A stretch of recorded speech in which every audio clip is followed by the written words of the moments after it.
Students, welcome to class 2 on how to interview. If you missed the last class, you can circle back. But if you're here, it's because you're trying to interview for a job and you're not quite sure how to do it. We're going to talk about today is the most important part of the interview. Who is the hiring manager and what are the effectively 6 questions you need to be able to answer? The hiring manager is the most important person in the interview. This is your boss. This is the person who opened the role. And this person wants this role filled because nobody's doing the job. That means either they're doing the job themselves or the job is not really being done. And this is bad. There is budget. The role needs to be filled. They are hoping it's you. I don't know if you understand the job description, if you could do the job, if you listen well, what your energy is, how much you can grow or learn. So this is what you have to do. First of all, keep your video. Talk about past experiences you have that relate back to the role.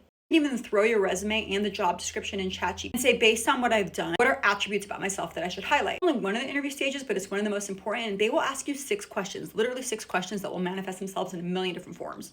1, who are you and why are you here? 2, how do you fail or how self-aware are you? 3, how do you win and why do you win and do you even win? 4, what makes you a good fit? Why you?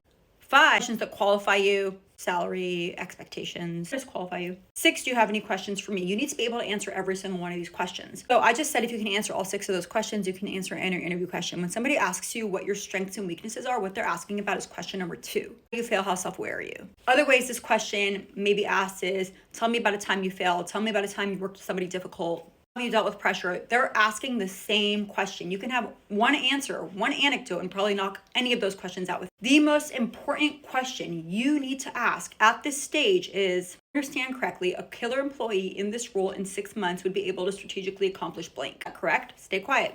Good questions. What does hiring well for this role look like? How does hiring well for this role impact your goals? If you get through this, they may or may not have you do an assessment, and the assessment might be technical if you're like a designer or a coder, and that is to show that you have the skills in order to do the job. In the next episode, we'll go over more examples of the 6 types of questions that you'll be asked. And I do sometimes teach a course, I think in Maya, 2 hours crash course to teach you how to do this really well. Honestly, as somebody who's in a position that interviews people, the art of interviewing, just go further. And mentors generally teach you how to do that.